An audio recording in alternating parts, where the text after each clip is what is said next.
Hey, we got a great show for you guys today. We're going to talk about some of the things that went wrong this season, and if we could change a couple moments throughout the year to change the reality for the Saints, what would those moments be? We're going to get into the Falcons game. We're going to talk about all the topics that you guys need to know about heading into this Sunday's game against the Atlanta Falcons.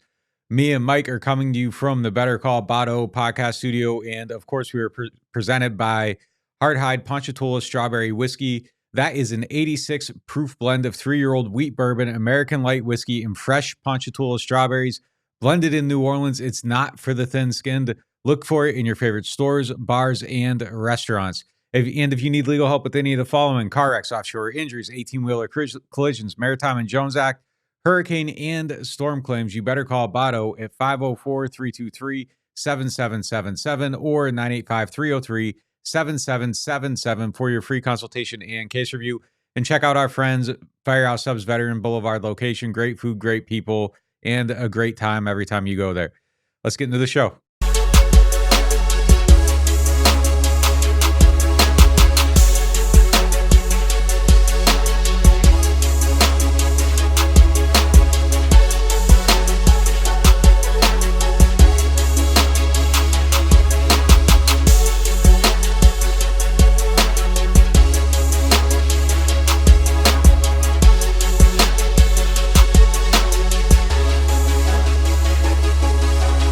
Hey, what's up, everybody? Welcome back. Another episode of the NewOrleans.Football podcast. I'm here with Mike. We're going to get into all the big topics surrounding the team right now.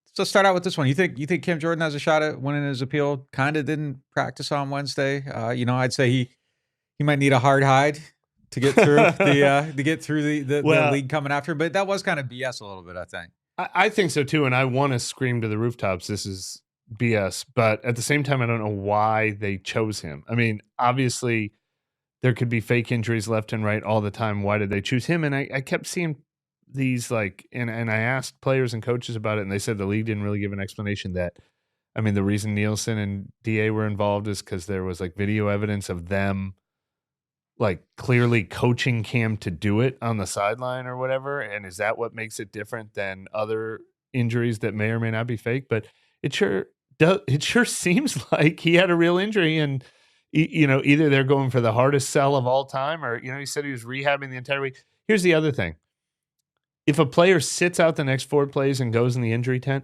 that's punishment enough. Like they don't need to be fined. Like if they're willing to, the same thing with the people showing the pictures of Levante David and saying that one looked fake. Well, he left the field when the Saints were about to take the ball on the 3-yard line, and he's their best defensive player. If a player's willing to leave the field for the next 4 plays, then he deserves the fake injury. That's punishment enough. Here's the thing: like, if a player is hurt, and like maybe the coaches know that he's hurt, they saw him take a false step, or maybe he yelled out, "Ow, my foot," and they're like, "Hey, go down, go down, go down." That could be something too. Yeah. I don't know. I guess we'd have to see. Impossible to police. Yeah, we'd have to see all the evidence, but it just seems like a very dangerous thing. And I think Cam had a strong point about that. Like, you start policing injuries and you start finding franchises $500,000, and you're talking about player safety, and now you're at risk of being hurt. Like if you have a Charlie horse or something, like who's to say what's real, what's fake, and all that stuff. Maybe the other video evidence, but based on what we can see, it does look a little bit sketchy. And, I hate to feed into the world's after the Saints thing, but like these things keep happening. It's unbelievable. It really, like, I don't like to be a conspiracy theorist, but the NFL's relationship with the Saints makes it impossible not to be one. And the penalty numbers, and like Mickey Loomis was on, I think, WWL a couple weeks ago, and he really tries to bite his tongue on this penalty stuff. And he's just like, this stuff's supposed to even out over time. When is it going to even out? Because they just get hammered over and over and over again. It's hard not to believe there's something there. This weekend's game, I think, is going to be kind of interesting. They're going up against a rookie QB, which it's happened many times before, and the Saints have ended up on the wrong side of that equation more than they didn't do anything more than once. Pickett earlier this year. Yeah, Pickett. Who'd they have the debut against? I think Goff had his debut against them a while back, and they won that game. It's happened a few times, and it just creates a tough circumstance because you really don't know what to look at. They said they've been watching the preseason games and trying to figure out what Desmond Ridder is good at, what he isn't good at, what he likes to do, and trying to game plan based on the available information. But he does fit the profile, even without the mystery of the unknown, of the type of quarterback that has historically at least recently, dice them up, and they have absolutely no answer for it. And if there is one criticism of Dennis Allen, well, there's many, but if there's one criticism of Dennis Allen as a defensive coordinator, it is that he cannot, for whatever reason, find his way around this type of offense. I'm scared to death for that Philadelphia game. I mean, the best version we've seen of Philadelphia yet. But yeah, Ritter is really interesting because Atlanta obviously caused so many problems for the Saints in week 1 with Mariota and that, the running quarterback, and then Cordero Patterson ran for over 100 yards in that game too. And so Ritter can do all those things, but Ritter is a much better downfield passer. Atlanta had to make the move because teams were just realizing that there was like no pass. Mariota couldn't get the ball to Drake London or Kyle Pitts all year. So this could really give Atlanta a boost, or the Saints can take advantage, get a little pressure on him, show him. I think the best thing to do to a rookie quarterback is not blitz him like crazy and let him get to his hot read. It's confuse him, disguise, and that is the thing Dennis Allen's always been best at. So ideally, they can do that, but it's all about situation. They've got to be ahead in the game. They've got to be ahead on the sticks, and they haven't done that a lot this year, which is why we haven't seen a lot of sacks and turnovers from this defense. Yeah, well, if they try to blitz him, they'll probably get killed, because if he can move, that opens them up, and now your defense is vulnerable. Pick your spots against them.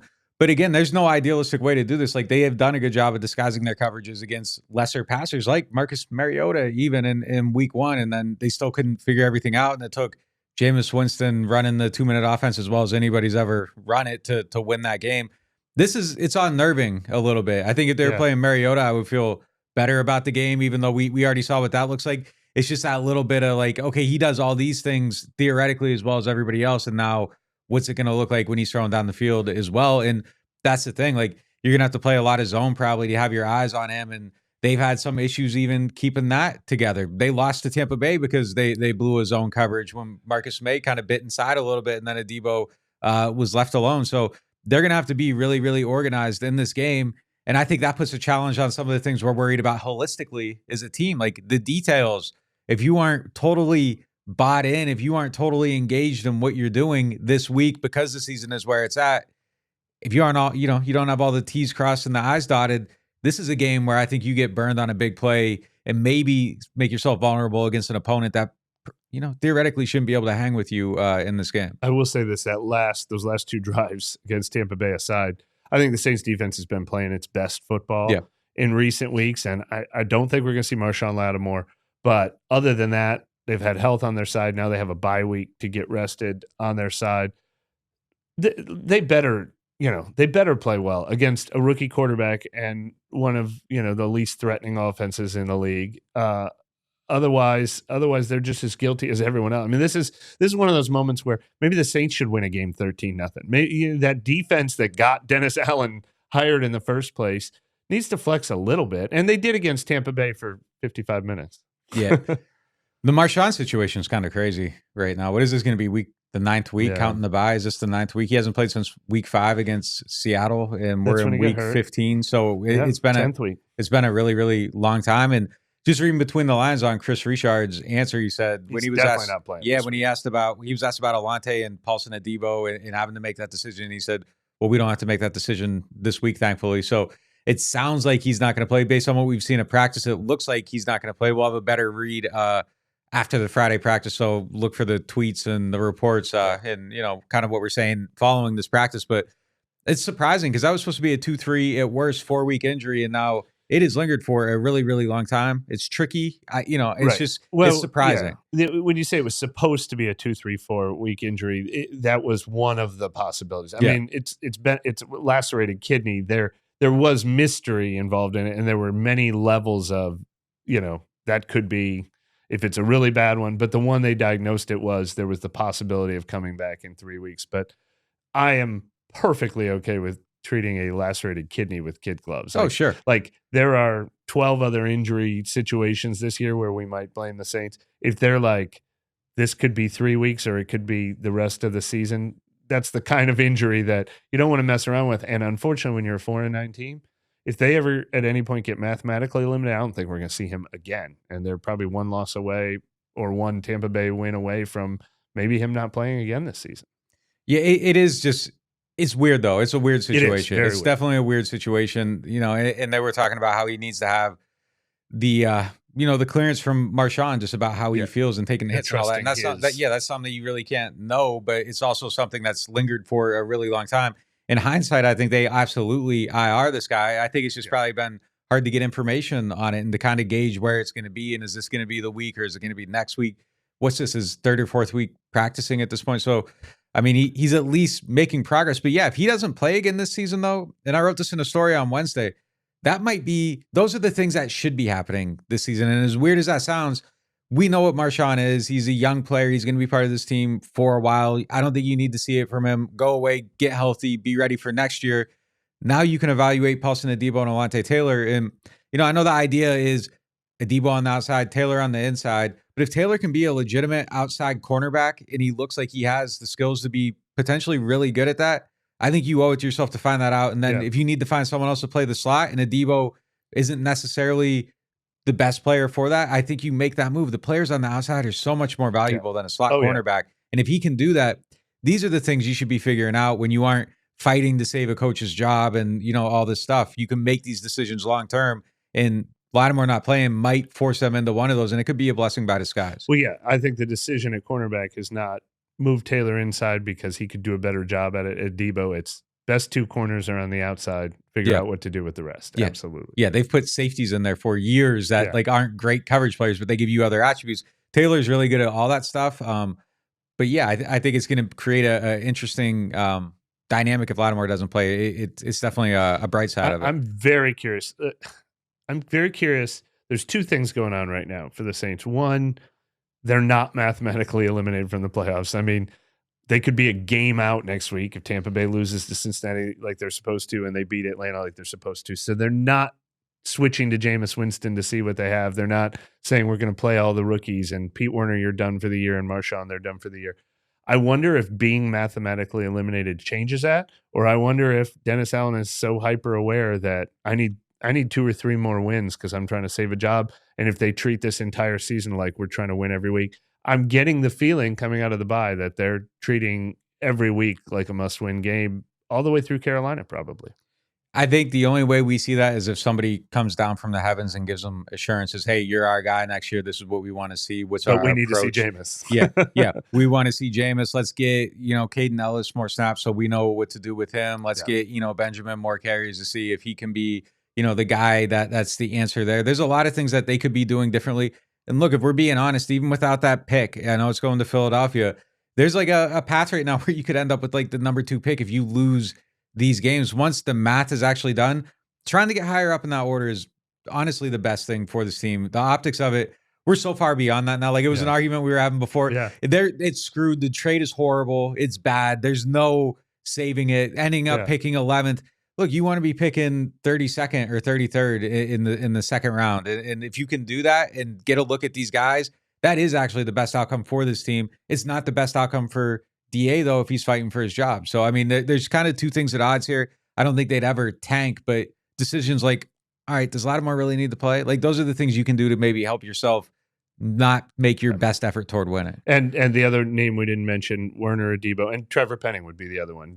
Are there a couple games where he's not your best chance to win, but do you want to get him 2 full starts at left tackle to give him, so he can hit the ground running next year? But since we talked about that draft pick, Rashid Shaheed too, like full slate of snaps every single week. Exactly.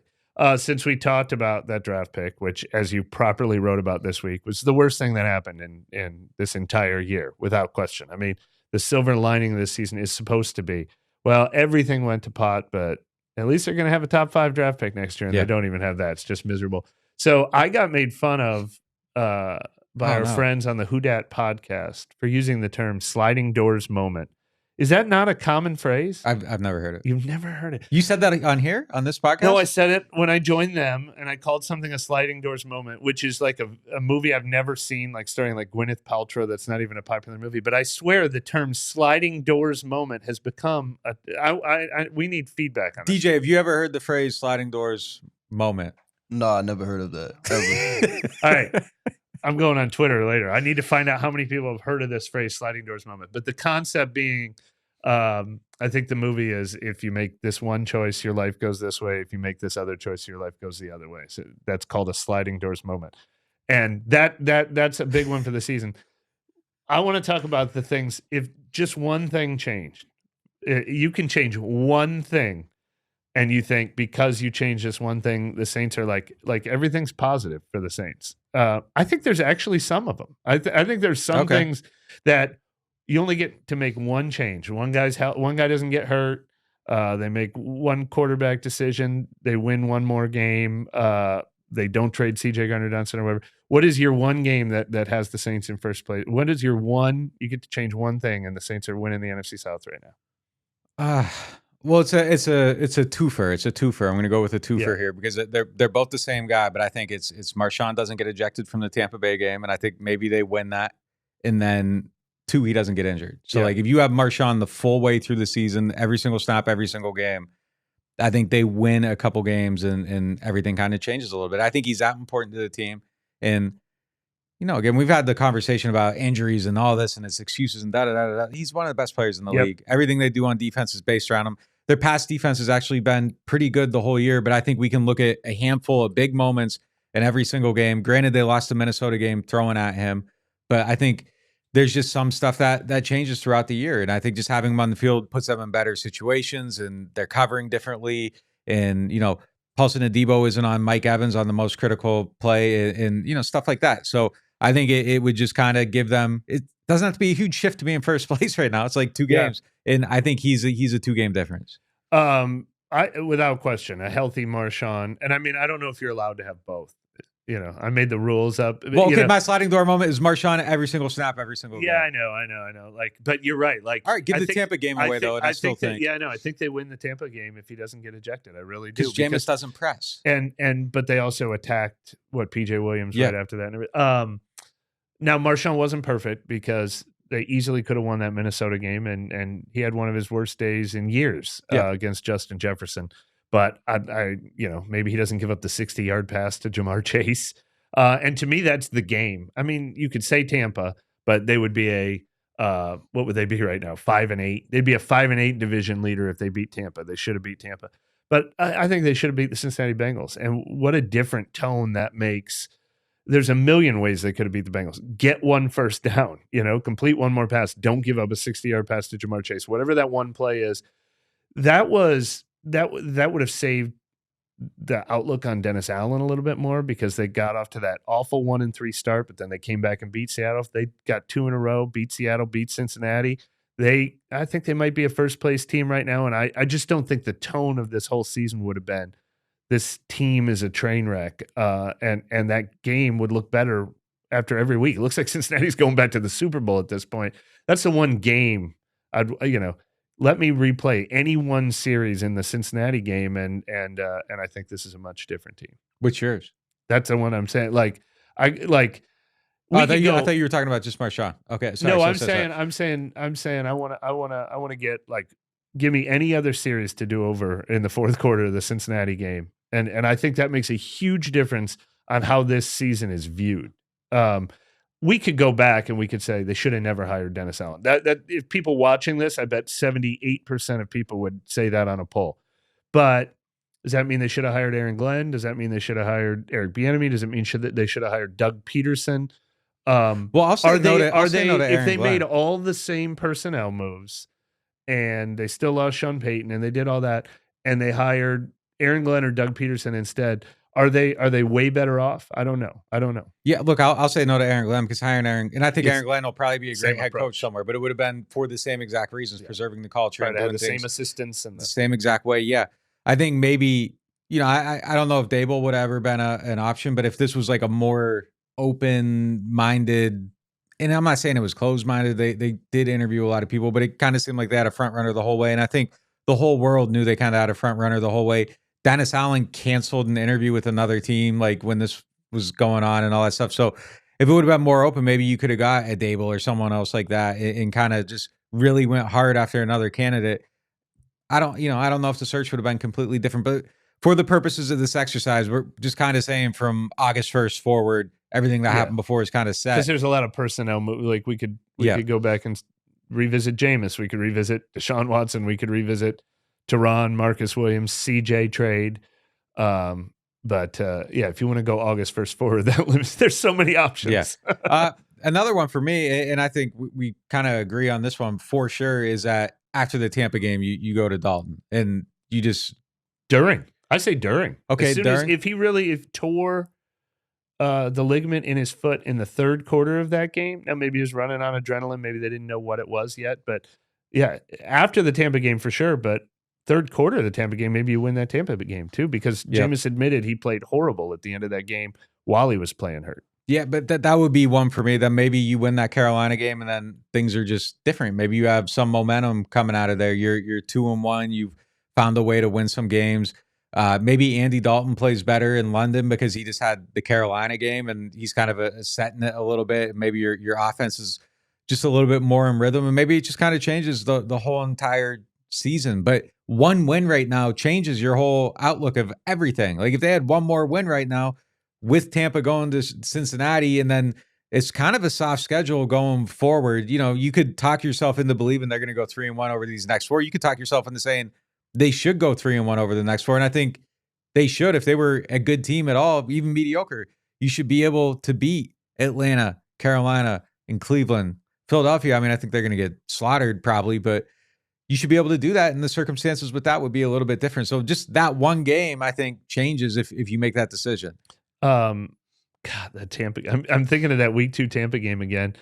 Maybe the Marshon ejection is the one, even more than the Marshon injury. I mean, they should have been 2-0, and they'd have and look, to be fair to Jameis Winston, we could throw Jameis never gets hurt into the category too. You know, Jameis probably would have found a nice rhythm eventually too. I mean, he broke his back in week 1 and he tore ligaments in his foot in week 2, and you know, he admittedly wasn't himself in the fourth quarter of the Tampa game while they lost that game, and the Carolina game, that was their ugliest performance of the whole year. So maybe Jameis never getting hurt is the same thing as switching to Dalton in week 2. Either way, play this season with a healthy quarterback from the get-go probably makes a huge difference. Yeah. Oh, man, I'm trying to think of another one here. There's so many I got one. to go with. This one is pre-August 1st, but it's during the season. Except the week 5 bye from the NFL. When the NFL said, after you go to London in week 4, you'll get the bye in week 5. Just say yes and thank you. Yeah, it's unbelievable. They never thought that with like a new head coach and everything that there might be some hiccups early in the season that they need to iron out very early on. And that would have been an advantageous spot for it. And I think it would have just been, yeah, it's early. But again, like if DA has some stuff with his processes where it's like, okay, this isn't working, we got to switch some things up. You can kind of do that evaluation at a point where you can still get your season back on track. They got it pushed so far back that it's just like it felt like the season should have ended after the Tampa Bay game. Yeah. It doesn't feel like they should still be playing games right now. I'll throw another one out there, and I don't know how much it changes everything, but it changes something. Mike Thomas never gets hurt. Yeah. I think if you have him available for the whole season, we can go back and look at a handful of plays, drop passes, passes bouncing off people, turning into interceptions and spots that Mike would have absolutely been in had he been healthy. And that probably changes your season a little bit. Your red zone woes, you have him right there. He's the ultimate weapon down there. I think it makes life a lot easier, and it probably changes a lot of things. Gosh, there's so many of them. I was going to ask you, but I was going to throw one more in when you said drop pass. I mentioned this when we were on the pod with Kevin earlier this week. I might, you know, be the person who gets the genie in the bottle and just like says the first thing I'm thinking of. How about Chris Olave catches that pass? This is what I said, you know, Kevin. Chris Olave catches that pass instead of dropping it, then they're in first place right now, and people are probably predicting them to win the division right now. And Chris Olave is probably the front runner for Offensive Rookie of the Year, and we're talking about that down the stretch. Just would make this month more exciting. They'd still be a 5-8 team, but give me that one pass. But I do want to throw this one in there because this, I think, would be second behind don't hire Dennis Allen among the fans. And this technically took place after August 1st. How different is this season if they don't trade CJ? It's different. I think it's different. I mean, I think he'd be somebody that good to have around in some of these moments. Now, with things careening, I don't know also. So, I mean, it'd be dangerous, actually. Yeah. So it depends kind of how the whole season goes. But yeah, absolutely. I think he's a talented player. let's just, he wouldn't have the interceptions he has playing here because he wouldn't be playing deep safety. He'd be in the slot. But yeah, he's a playmaker. There's a couple games where just kind of looking at Chris Harris, he played really well in a couple games, and then a couple games he got targeted a lot. So yeah, I think it just kind of changes everything a little bit. I mean, I'm not as bought into the energy narrative as a lot of people are on the timeline. I think I see them playing with a lot of energy and a lot of passion in these games. That hasn't been the issue so far, at least from my perspective. But there was definitely something about feeding off of him to some degree. It's just some of the best pictures and the best moments over the last few years are him just kind of doing things to taunt the opponent, and then you see the teammates kind of buying into that too and getting into it with them. The Chicago running back where they're like kind of, measuring themselves. Yeah. Like, I think stuff like that does give you a little bit of an edge on the field. And the famous Brady face to face. And I think that stuff makes everybody kind of be like, all right, we got to have his back now. So I do think they miss him for sure. I do agree with you on the energy point. All the things you can fault Dennis Allen and this coaching staff for. I haven't seen a game. Pittsburgh, they were pretty dead. I mean, Carolina was flat too. Yeah, early in the year. Yeah. So that has happened sometimes, but they haven't given up even when their record has been 4 games under 500. They've still come out. And the reason I brought up Cincinnati earlier, I thought that was a real crossroads moment for the team coming back from London. And the way they came out and played against Seattle and Cincinnati, I thought, they might salvage this season, and it was very fleeting.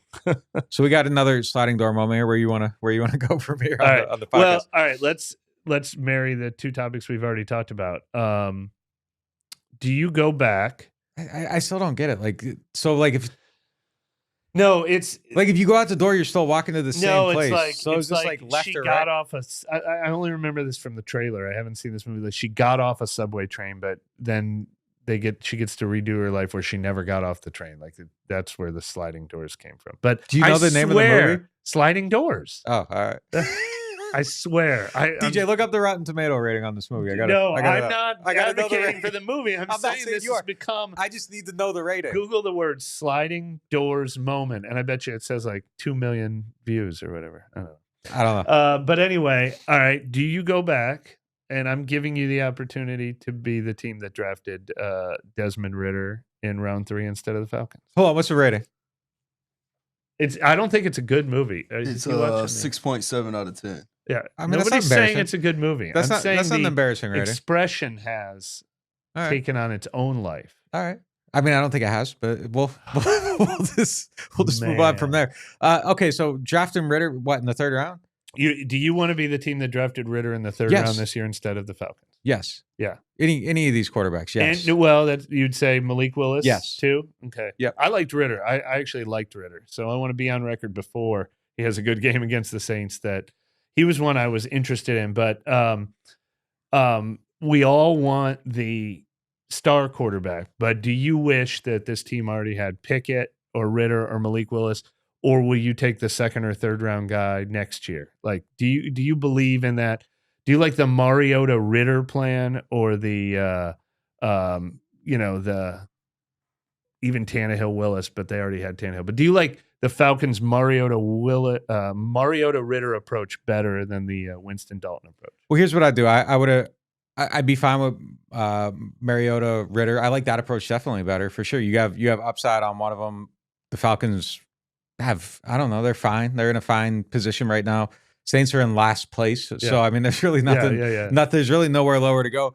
But I like that plan. And then you get to look at Ridder at the end of the season. And if you're extremely underwhelmed, draft another one. Yeah. And just keep doing it. And it doesn't, where are you going? You can't get worse. You can only really get better from here. So I like the approach of getting guys that you see some traits and it's all right, yeah, let's do this. And all right, it doesn't work. That's fine. Try again. And Saints aren't making a lot of mid-round picks anyhow. Well, I'd rather have a 3rd-round quarterback instead of Zach Bond. Would you rather have Alontae Taylor or Desmond Ridder is the question right now. Ridder? I mean, I would. I'm not afraid to say it, even though probably. Alontae Taylor looks promising. Yeah. I don't know anything about him, and he might be really bad. But if, he can be part of that. Finding a number 2 cornerback is a lot easier than finding a number 1 quarterback. And is Ridder probably the guy? Probably not. Do you have probably better odds of hitting the cornerback in the 2nd round? I don't know. Maybe both those positions are kind of hard to draft, and the positional value's super high. So the Saints might have actually stole a player there. So that's kind of, it's a little bit tough, but it's the same question as Mahomes or Lattimore. You know, like let's say both these guys work out, and Taylor could go either direction, even though he started hot. Ritter could be nothing, but let's assume they both work out. Would you rather have Lattimore or Mahomes? Of course you'd rather have Mahomes. And if Ritter's a viable starting NFL quarterback and Taylor's a viable starting cornerback, you'd obviously rather have the quarterback. There's a way out with the quarterback. It's what you say is obviously irrefutable. Like you'd rather have the good quarterback than the good player. It is still mystifying to me how the entire league decided to pass on this year's draft class. The Saints passed on Pickett twice, and 18 other teams passed on Pickett. And then Ritter and Willis were the second and third ones drafted, and they slipped all the way into round 3. I wonder if those guys are all going to end up being hot garbage and the league will be or they might be. If they all made the wrong choice. They definitely might be. I mean, I'm not advocating. I'm not saying for sure Desmond Ritter and they made a mistake or anything like that. I'm just saying theoretically, if this guy can be a starter, you always want the quarterback, and I think you always take chances on him. We've talked about this before. Teams draft quarterbacks that they feel really good about, and they're wrong all the time. And then guys, get picked in the mid rounds, and they end up being good all the time too. Yeah. So it's such an inexact thing. I mean, I just think that they should be diving into those waters. Given where they're at with this team, they should have got somebody young in the pipeline somewhere. What's the upside on the options right now? They tried with Jameis. They kind of knew he might still get a chance and prove something. So maybe he's the upside player, but he's been in the league for 8 years too. So having someone behind him just as a second chance ticket, I think it would have been a smart idea. I don't hate though, and I've said this a bunch, and 4-9, I guess, makes it wrong, but I don't necessarily think this season proves it wrong. I think there's a market inefficiency with the quarterbacks that are deemed not the guy. Like you can have so many of these guys. You can get Jameis for free, you can get Dalton for free, you can get Bridgewater for free, you can get Darnold for free, you can get Minshew for free, you can get I think that almost might even be a smarter path than the second or third round draft pick that might not pan out. And I really think that's going to be the case next year after 4 teams take quarterbacks in the top 15, and there's even more of them out there. Now that doesn't mean they're going to hit either, but Zach Wilson could be Garrett Grayson or Ian Book, but one of them might hit, one of them might be Geno Smith, one of them might be. So I'm curious. I don't hate that road either. Well, I think you should do both, honestly, until you hit. Yeah, exactly. You should be doing both. And I think the difference between a second and third round pick at quarterback versus bringing in Andy Dalton is we know Andy Dalton's upside. In most cases, every now and then a Geno does happen, but it's very rare. Not everybody's pulling Kurt Warner out of Rouse's and he's becoming their starting quarterback. Jameis is more of a parallel to Geno. I love what they did with Jameis. I love kicking the tires on Jameis and seeing what's there. Yeah, no, I think you should do it. But I'm saying actually getting your viable. I think the difference is that these guys in the second and third round we don't see their warts yet. We don't know where all of them exist. We know some are in the scouting process, but there's still the hope of, okay, if X, Y, and Z goes right, they could end up being really, really good. Whereas with Andy Dalton, it's if X, Y, and Z goes right, you have the 25th best quarterback in the league or the 20th best quarterback in the league. But also if Dalton hits and your second round pick hits or your third round pick hits, those guys are also really, really cheap. They're under your control for 4 years. And that's a better scenario hitting there. But so obviously they're way out of it. It's when you look at their salary cap and their quarterback need, take one every year from every single year until you have one, and even cycle out to Daltons. I would even do that. And if you got to sign 2 of them, you sign Dalton and another guy and draft one. It's really not that big of an investment. I would be doing everything I can within reasonable means to try to find an answer. If Jimmy Garoppolo costs $30 million, which he very well might, because that's what the injury, he would have if he didn't get hurt. Yeah. But that's what Ryan Tannehill costs. I'm probably not spending $30 million there. And I think you could probably hit a couple different options here. 2 years ago, Andy Dalton cost $13 million. This year, Jameis costs $15 million. You can get that kind of level of player probably every single year for around that price. You got to bring in 2 of them. It's not a bad option. Another topic that I just wrote about, and I think he's a big topic for a couple reasons, is Alvin Kamara. One, I think his lack of production has been one of the biggest disappointments of the season. But I also, because I threw fantasy in the headline and stuff, like I hear him being talked a lot about when I, in fantasy circles and stuff like that as, can we still trust him? I wish I had him on my playoff rosters now. I think he's going to go off over the next couple weeks. It's going to be too little too late for, if you have him on your fantasy roster, you probably miss the playoffs. It's too late for him to help the Saints out of this. But where are you on Kamara? I don't know what the sliding doors moment would be with Kamara, what they could have done differently and when. But clearly they mismanaged him somehow. But what's your solution to that? If you went back, how could they have unlocked Kamara sooner? With a different plan. Yeah. Just a different plan. Everything they've done with him doesn't make sense to me. Yeah. 30% of his touches inside the opponent's 10 coming into this season resulted in touchdowns. This year, he's had 6 touches in that area of the field. 5 carries, 1 pass. Makes zero sense to me. Why is he not part of your attack down there one way or another? Just give him the ball. Every single week we ask Pete Carmichael, hey, why aren't you guys doing this with Taysom? Why aren't you doing this with Alvin? And it's always, well, we got to do a better job. We got to get him the ball. That's on me as a coach. Get him the ball. I don't understand it. We talked last week, 5 screens to running backs out of the backfield coming into the Tampa Bay game, I think it was. And that's insane to me. In 2017, they were the best screen team in the league. When all this stuff isn't going right, you should be leaning on that aspect of your offense. I don't know if it's an issue with, James Hurst doesn't have the range to get out there. Ryan Ramczyk has this knee injury that's going to exist for the rest of his career. Maybe he doesn't have the same mobility to get out there. So maybe they're going away from it. Maybe they can't do it, but I don't know. I haven't seen the evidence to say they can't because they aren't doing it at all. So there's really nothing to evaluate. It's been weird just to see his usage throughout the season. Now, granted, in the last game, he blew a really bad blitz pickup on was it the first series of the game? It was really early in the game. I don't know if there was some type of punishment or something. We talked to Alvin yesterday. He said he didn't really know why he wasn't playing either. So it was his lowest snap count and lowest snap percentage of the season against Tampa Bay. There was clearly a demotion of some sorts or a different direction of some sorts. Yeah. What's your thought on it? Well, what I was going to say is the one thing about inside the 10, so I was looking that up because I thought I was going to write more about it and ended up not going too far down that path. But part of the reason his touches are down inside the 10, their total numbers of snaps inside the 10 is woefully low this year. I think Taysom was number 1 with 7, and Ingram had 5, and Michael Thomas has 3 touches inside the 10. He was 4th on the team, even though he's only played and hasn't played since week 3. Michael Thomas is just 3 touches inside the 10 behind Kamara. Nobody's getting touches inside the 10. But we've seen enough series in that area of the field where it's 4 passes. Exactly. Jawan Johnson's getting all of them. But so the one thing that everybody agreed, even Kamara agreed, and Kamara wasn't afraid to be you're going to have to ask the coaches. I don't know why they're not doing the screens. You're going to have to ask the coaches. I don't know why I'm not getting the ball inside the 10. But Kamara does disagree with the notion that when you can't run the ball, you should just throw it to him instead. He's when we can't run the ball, our offense has been kind of screwed. And that has been very true of the Saints all year. They've had 5 great games where they could run the ball, and they've had games where their offense just looked like it was not going to gain 100 total yards because the run got shot down, and then they became very, very easy to defend. And, I don't know if that's a quarterback problem. I don't know if that's a Carmichael problem. It's an everybody problem.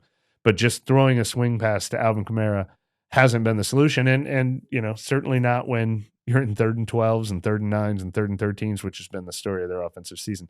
They have a major offensive problem first and foremost, but you would like to think Kamara could be the way out of it. He was for about a 5-week stretch in the middle of the season. We had similar conversations like this before the Raiders game, and they found a way to get him 3 touchdowns in that game, and we thought, all right, now they're off and running, and then it disappeared again.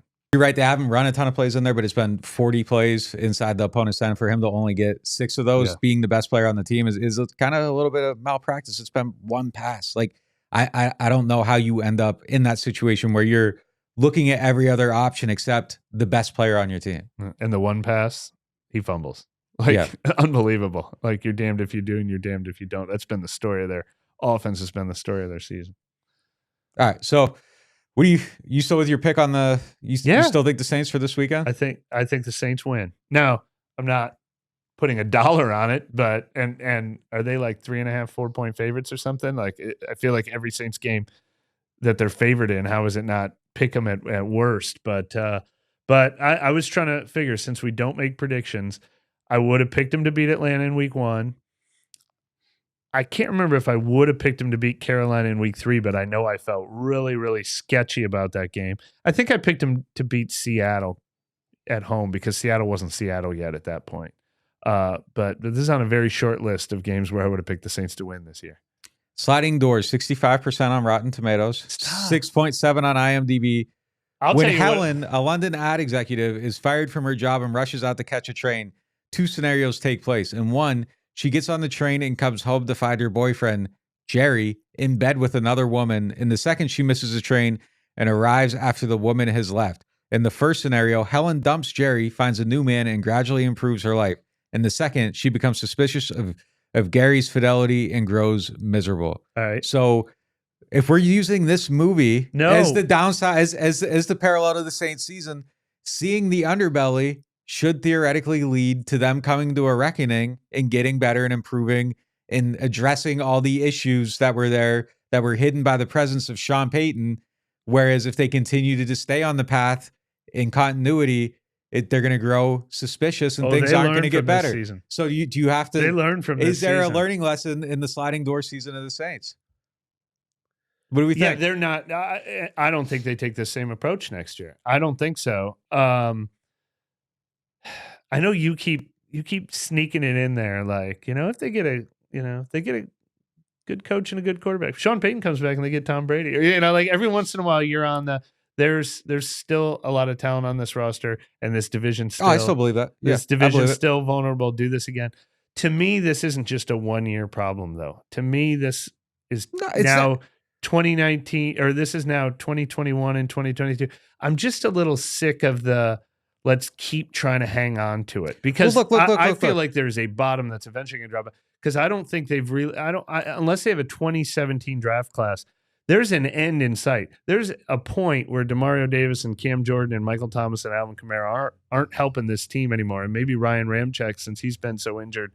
And I haven't seen the pipeline come up yet.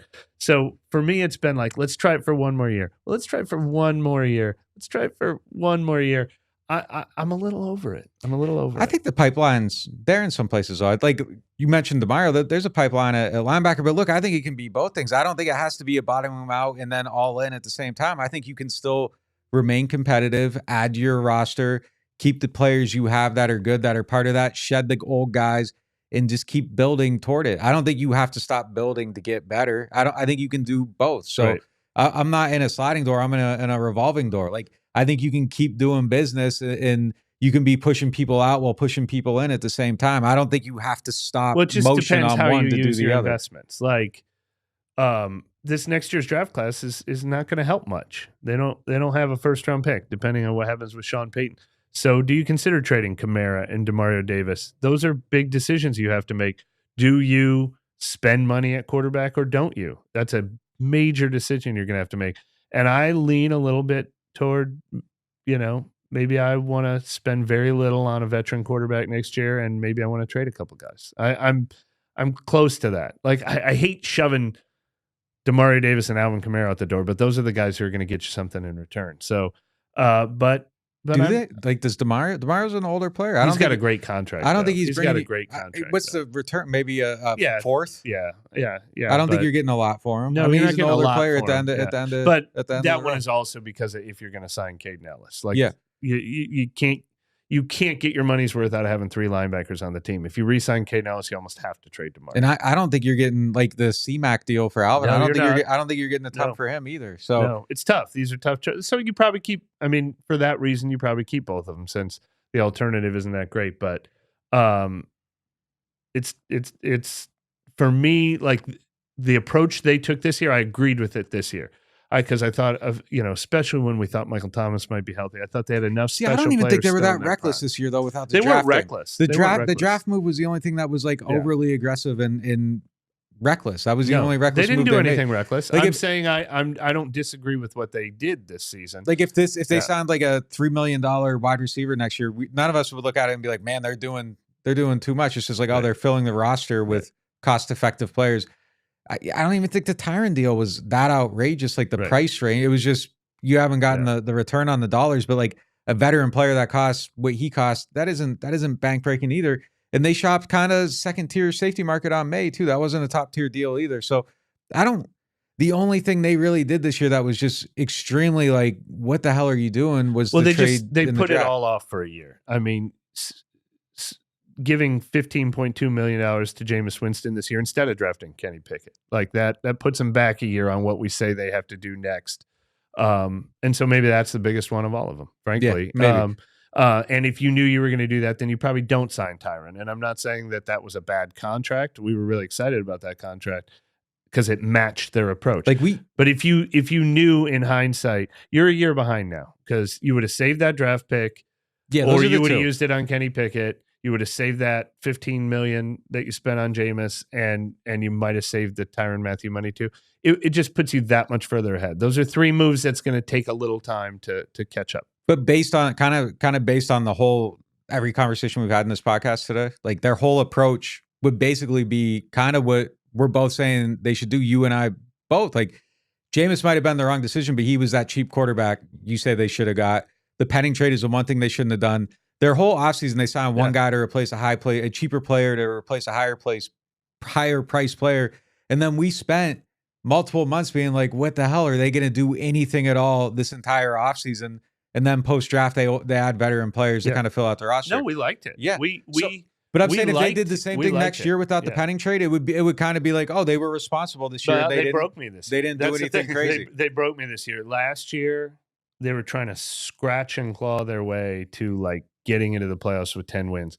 This year, they were trying to scratch and claw their way to getting into the playoffs with 10 wins. And I'm tired of chasing that, is what I'm saying.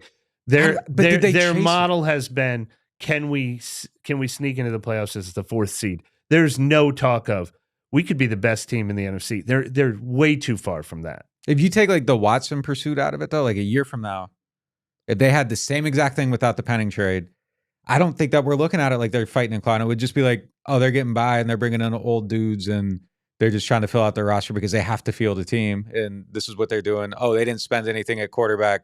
Oh, they drafted a young wide receiver because those guys cost $25 million now. Yeah. It would look the same. If you take out the Watson pursuit and the Penning thing, maybe Tyrann's a luxury in that scenario. If you're not like trying to spend the win or anything, like you probably put PJ there. But that would be the one signing they had that I think maybe would kind of fit the bill of.